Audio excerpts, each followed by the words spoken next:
শীত এসেই গিয়েছে, বাজারে এখন নানান রকম সবজি পাওয়া যাচ্ছে। চলুন আজ এই শীতের সবজি দিয়ে বানিয়ে নিই হেলদি টেস্টি মিক্সড ভেজিটেবল। দুটো গাজরকে ডায়মন্ড শেপে কেটে ভাপিয়ে নিয়েছি, একটা ব্রকলিকেও ভাপিয়ে নিয়েছি। নিয়েছি কড়াইশুঁটি, ক্যাপসিকাম, রসুন কুচি, লঙ্কা কুচি। 1 টেবিল চামচ সাদা তেল দিয়ে দিলাম, রসুন কুচিটা এর মধ্যে দিয়ে দিচ্ছি, সঙ্গে দিয়ে দিচ্ছি লঙ্কা কুচি। রসুন আর লঙ্কাটাকে একটু ভেজে নিচ্ছি। এবার দিয়ে দিচ্ছি ক্যাপসিকাম। গ্যাসের ফ্লেমকে মিডিয়াম টু হাইতে রেখে ক্যাপসিকামগুলোও একটু ভেজে নিলাম। এবার দিয়ে দিলাম ভাপিয়ে নেওয়া ব্রকলিগুলো। আপনারা চাইলে এখানে লাল আর হলুদ ক্যাপসিকাম অর্থাৎ বেল পেপারও দিতে পারেন। এবার দিয়ে দিচ্ছি কিছুটা কড়াইশুঁটি।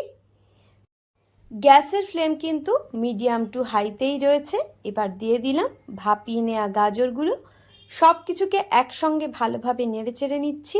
এবার দিয়ে দিচ্ছি স্বাদ মতো নুন, 1 চা চামচ গোলমরিচ গুঁড়ো, 1 চা চামচ অরিগ্যানো, 1/2 চা চামচ মতন চিলি ফ্লেক্স, আর সঙ্গে 1 টেবিল চামচ মেয়োনিজ। সবজির সঙ্গে সমস্ত উপকরণগুলোকে ভালোভাবে মিশিয়ে নিলাম। রেডি হয়ে গেল healthy tasty mixed vegetable. Breakfast, lunch বা ডিনার যে কোনো সময়ের জন্যই একদম পারফেক্ট।